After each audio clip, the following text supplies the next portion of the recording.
नमस्कार, म Sabin Khadka, life sport healthcare and fitness private limited बानेश्वरको सञ्चालक। म आज तपाईँहरूलाई बिरामी हुनुको कारण, प्रत्येक मान्छेहरू बिरामी छ, सहरका प्रत्येक मान्छेहरू बिरामी छ, प्रत्यक्ष अप्रत्यक्ष रूपमा कुनै न कुनै रोगले उसलाई आक्रमण गरिसकेको अवस्था छ। तर हामी 50% अप टु 80% अझ बिरामी नभइकन हामी कुनै मेडिकल चेकअप अथवा ट्रिटमेन्टको लागि तयार हुँदैनौँ।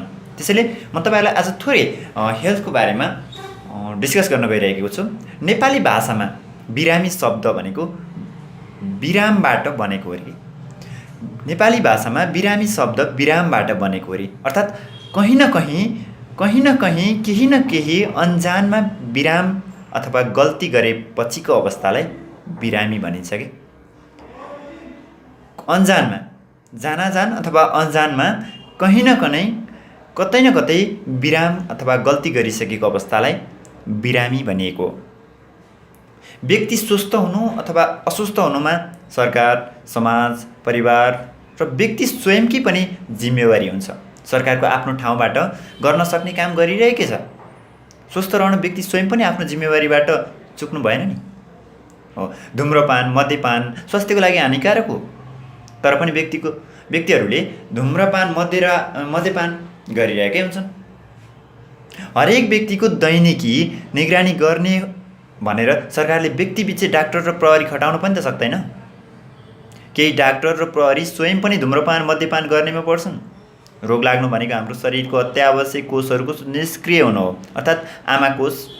अर्थात् आमाकोष जुन आमाले दिएको जुन सेल छ, जुन एम्ब्रियोनिक सेल भन्छ, अर्थात् हामीले त्यसलाई स्टेम सेल पनि भन्ने गरेका छौँ। आमाकोष स्टेम सेल बिरामी, घाइते वा मृत्यु हुनु हो। बिरामी हुनु भनेको हाम्रो शरीरको जुन स्टेम सेल 220 थरीको अलग अलग सेल्सहरूलाई नियन्त्रण गर्ने जुन मेन सेल हुन्छ, स्टेम सेल, जसलाई कुनै पनि रोग लाग्यो, बिरामी भयो, घाइते भयो अथवा मृत्यु भयो भने जसको कारण शरीरमा फरक फरक रोगका लक्षणहरू देखा पर्ने गर्दछन्। अनुसन्धानले के भन्छ भने संसारमा खाना नपाएर भन्दा पनि खाना नजानेर बढी व्यक्तिहरू मर्ने गर्दछन्, रोगी हुने गर्दछन्, बिरामी पर्ने गर्दछन्। र उपचारका लागि जति पनि हस्पिटालिटी क्लिनिक्स अथवा स्वास्थ्य केन्द्रहरू छन्, बिरामीहरूको खचाखच नै देखिन्छन्। र प्रत्येक मान्छेहरूलाई कुनै न कुनै शारीरिक समस्याले ग्रस्त बनाएकै देखिन्छ। कारण खाना नपाएर भन्दा पनि खाना नजानेर मान्छेहरू मर्ने गर्दछन्। तसर्थ आउनुहोस् हामी यसकै बारेमा डिस्कस गरौँ। लाइफ स्पोर्ट हेल्थकेयर एन्ड फिटनेसले त्यसको अलावा के गर्छ त? यसले प्रत्येक हप्ताको शनिबार फ्रीमा स्वास्थ्य सेमिनारहरू सञ्चालन गरिरहेको छ। तपाईँ जो कोही यदि यो सेमिनारमा उपस्थित भएर तपाईँले आफ्नो लाइफस्टाइल चेन्ज गर्न चाहनुहुन्छ भने, तपाईँको दैनिक खानपानको बारेमा केही स्वास्थ्य सम्बन्धी टिप्सहरू, स्वास्थ्य सम्बन्धी जानकारी लिन चाहनुहुन्छ भने तपाईँहरूलाई life sport healthcare and fitness Baneshwar हार्दिक स्वागत गर्न चाहन्छ। जीवनमा खानुपर्छ, पिउनुपर्छ, मोज गर्नुपर्छ। रोग लागेपछि डाक्टर, औषधि र अस्पताल छँदैछ नि भन्ने धारणाले ग्रसित आजका नेपाली युवाहरूमा सानै उमेरमा क्यान्सर, मधुमेह, उच्च रक्तचाप, मुटु रोग आदिको बीजारोपण गरिरहेका छन्। प्रत्येकलाई थाहा छ यी सम्बन्धी व्यवहारले गर्दा यो खालका स्वास्थ्य समस्याहरू देखा पर्छन् भन्ने कुराहरू प्रत्येकलाई थाहा छ। थाहा हुँदाहुँदै पनि त्यसको एउटा राम्रो स्कुलिङ नहुँदाखेरि प्रत्येक युवाहरू यसमा समग्र रूपमा मुचिन तयार छन् र जानाजान अथवा अन्जानमा यो विभिन्न खाले भयङ्कर रोगहरूको शिकार बन्नु परेको अवस्था छ। र हाम्रो देशमा मात्र होइन, संसारभर डाक्टर, अस्पताल र औषधिहरूको कमी छैन। तर पनि रोगीहरू जताततै देखिन्छन्। धेरै अस्पताल, धेरै डाक्टर र धेरै औषधि भए पनि रोगीहरू कम हुनुपर्ने। तर उल्टो औषधि, अस्पताल र डाक्टर बिना बाँच्न नसक्ने अवस्थामा हामी पुगेका छौँ। घरमै रोगै रोग छ। प्रत्येक घरमा प्रत्येक मान्छेहरू अर्थात् प्रत्येक घरमा एक न एक कोही न कोही बिरामी भेटिन्छ। स्वास्थ्य आफैमा बहुनिर्धारक तत्त्व हो। तपाईँ हामीलाई थाहा नै छ, स्वास्थ्य आफैमा बहुनिर्धारक तत्त्व हो। संसारको सबैभन्दा ठुलो एउटा सफलता, एउटा सक्सेस हामीले चुज गर्ने हो भने त्यो हाम्रो स्वास्थ्य नै हो। यदि हाम्रो स्वास्थ्य रहेन भने तपाईँलाई संसारको कुनै पनि सफलता तपाईँले सपना मात्रै हुन आउँछ। त्यसैले नेपाली समाजमा अझै पनि रोग लाग्ने प्रमुख कारणहरूमा अस्वस्थकर बानी बेहोरा नै प्रमुख रहेको देखिन्छ। स्वास्थ्य सेवा विभागको पछिल्लो वार्षिक प्रतिवेदन अनुसार ओपिडीमा आउने बिरामीहरूमा निदान हुने प्रमुख 10वटा रोगहरू सबैजस्तो जीवनशैलीसँग सम्बन्धित देखिन्छन्, जस्तै श्वास प्रश्वासको सङ्क्रमण, ग्यास्ट्राइटिस, पेटमा जुगा पर्नु, टाइफाइड, पखाला, आँखाको सङ्क्रमण, लुतो आदि। उल्लेखित रोगहरू सन्तुलित खानपान तथा व्यक्तिगत सरसफाइमा ध्यान दिँदा बच्न सकिने खालका रोगहरू हुन्। भनिन्छ स्वास्थ्य नै धन हो।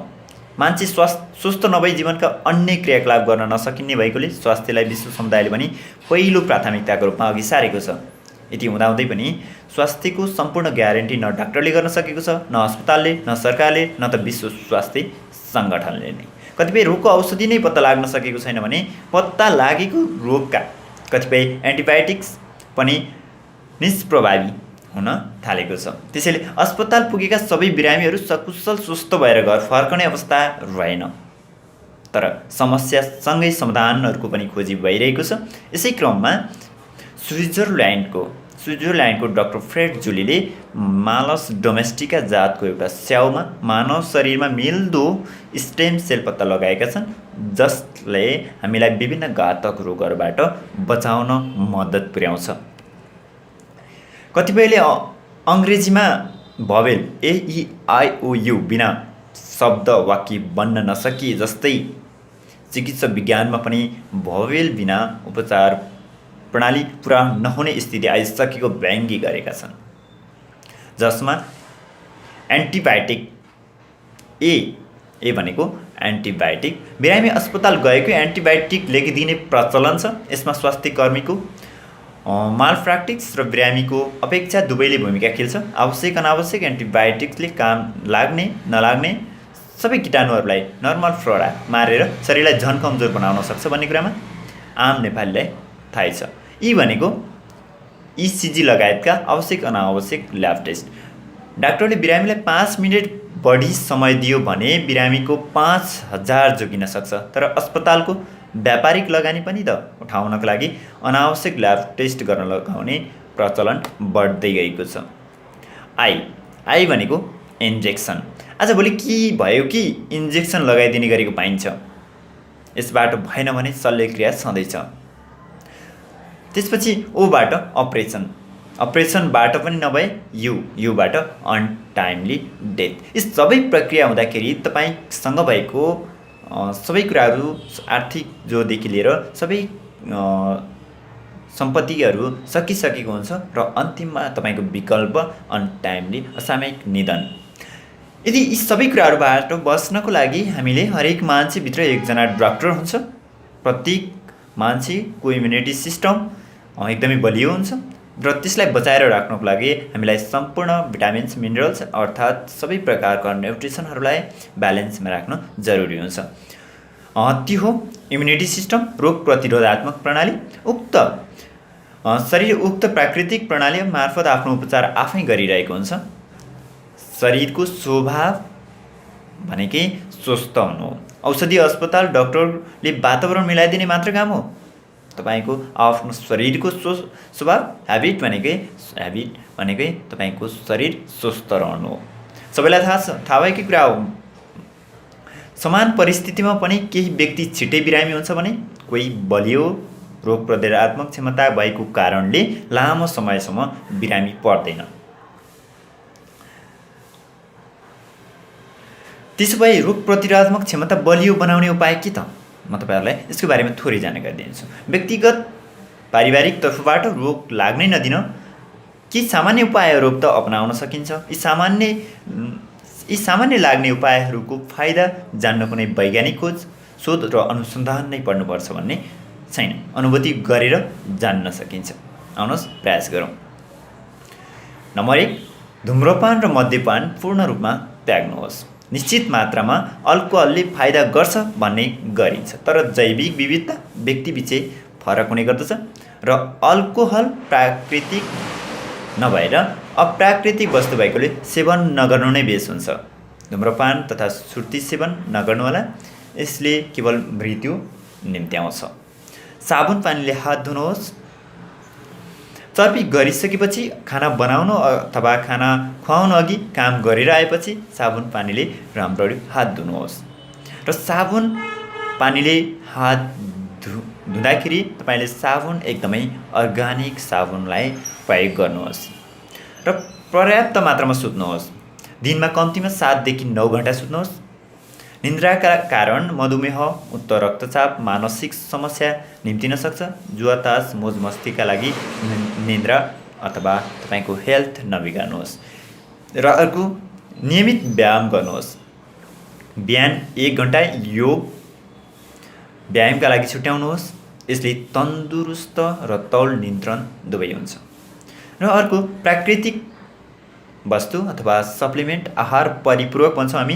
हाम्रो वरिपरि उब्जिने सम्पूर्ण वनस्पतिहरू हाम्रै लागि प्रकृतिले डिजाइन गरेको वस्तुहरू हुन्। अदुवा, तुलसी, लसुन, मरिच, हल्दी, एलोभेरा, कागती, मह, अमला उपलब्ध भएसम्म तपाईँले ब्यालेन्स मिलाएर प्रयोग गर्नुहोस् र पर्याप्त रूपमा पानी पिउनुहोस् र सन्तुलित आहार लिनुहोस्। आहार शरीरको कच्चा पदार्थ हो। अन्न, फलफुल, मौसम अनुसारको रङ्गीन सागसब्जी, दही, मही, सलाद आदि खाने गर्नुहोस्। सामान किन्न पर्याप्त जानकारी लिने गरे जस्तै मुखमा आहार हाल्नु अघि स्वस्थकर भए नभएको विचार गर्नुहोस्। यसले तपाईँलाई हेल्दी रहनको लागि सहयोग गर्छ। र अर्को, तनावमुक्त रहनुहोस्। दैनिक हाँस्नुहोस् र हँसाउनुहोस्। आवश्यकताभन्दा बढी चिन्ता, डर नलिनुहोस्। यसले शरीरलाई निकै हानि गर्छ। परिवारलाई समय दिनुहोस् र मनोरञ्जन पनि गर्नुहोस् अनि सकारात्मक बन्नुहोस्। जीवनको हरेक घटनामा सकारात्मक र नकारात्मक पक्ष हुन्छन्। जीवनका प्रत्येक क्षणलाई सकारात्मक बनाउनुहोस्। सकारात्मक सोचाइले सफलता र स्वस्थता दुवै मिल्छ। र सरसफाइमा ध्यान दिनुहोस्। व्यक्तिगत, सामुदायिक, घर, अफिस सबैतिर पर्याप्त सरसफाइ सुनिश्चित गर्नुहोस्। पर्यावरण जोगाउँ र आफू पनि बाँचौँ भन्ने पात्रको रूपमा तपाईँ उपस्थित हुनुहोस्। स्वास्थ्य शिक्षा, मैले अघि नै भने life sport health care and fitness private लिमिटेडले तपाईँलाई स्वास्थ्य शिक्षाहरू उपलब्ध गराइरहेको छ। फ्री ट्रेनिङहरू उपलब्ध गराइरहेको छ। हेल्थ सेमिनारहरू उपलब्ध गराइरहेको छ। तपाईँ प्रत्येक शनिबार 12 बजेदेखि 2 बजेसम्म यस कम्पनीमा आएर स्वास्थ्य सम्बन्धी केही जानकारीहरू, आवश्यक जानकारीहरू प्राप्त गर्न सक्नुहुनेछ। र स्वास्थ्य सम्बन्धी यस्ता जनचेतनामूलक कुराहरूमा, विभिन्न कुराहरूमा रेडियो, टेलिभिजन, पत्र पत्रिका र हामीले दिने गरेको यस्ता खाले ट्रेनिङहरूबाट पनि तपाईँले सिक्नुहोस् र जीवनमा लागू गर्नुहोस् अनि त्यही कुराहरू अरूलाई सेयर गर्नुहोस् र समाजसँग जोड्नुहोस्। सामाजिक काममा सहभागी हुने, चासो लिने, योगदान दिने, मित्र बनाउने, छिमेकी आफन्तसँग सम्बन्ध सुधार्ने, सहयोग लिदिने, मानसिक तथा सामाजिक स्वास्थ्यमा लाभ लिन सकिन्छ। यसले तपाईँलाई आनन्द दिन्छ। त्यसैले हामी सँग आउने प्रत्येक हाम्रा सहभागीहरूसँग परिचय गर्नुहोस्, एउटा एसोसिएट गर्नुहोस् र आफ्ना समस्याहरू एक आपसमा बाँडफाँड गर्नुहोस् र सोलुसन निकाल्नुहोस्। यसले तपाईँलाई आफ्नो स्वास्थ्यमा हजारौँ गुणा बढी फाइदाहरू दिने गर्दछन्। र अर्को, सम्भव भएसम्म नियमित रूपमा स्वास्थ्य परीक्षण गर्नुहोस्। यसको बारेमा, स्वास्थ्यको बारेमा थोरै काउन्सेलिङहरू गर्नुहोस्। स्वास्थ्य संस्थाहरूमा गएर धेरै ठुलो लगानी हुँदैन। तपाईँको इच्छा हुनु पर्यो। तपाईँको इच्छा अनुसारको तपाईँले हेल्थ सम्बन्धी जानकारी लिनुहोस्।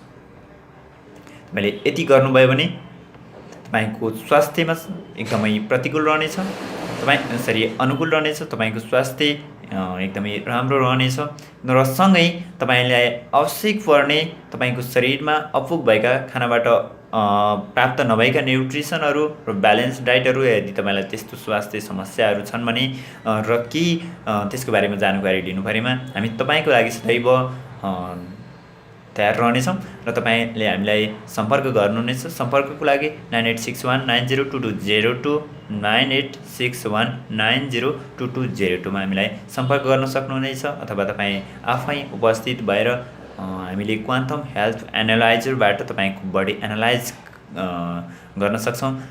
त्यसका लागि तपाईँ हाम्रो कम्पनीमा एकपटक अवश्य आउनुहोला। अनि त्यसपछि हामी तपाईँको हेल्थ हेबिट डाइट प्लान, यदि तपाईँ डायबिटिजको पेसेन्ट हुनुहुन्छ भने त्यसको लागि पनि हामी एउटा तपाईँलाई डाइट प्लान उपलब्ध गराउँछौँ र त्यसले तपाईँलाई लङ लाइफ गर्नको लागि सहयोग पुर्याउँछ। हस् त, धन्यवाद। भिडियो हेरिदिनु भएकोमा तपाईँलाई धन्यवाद।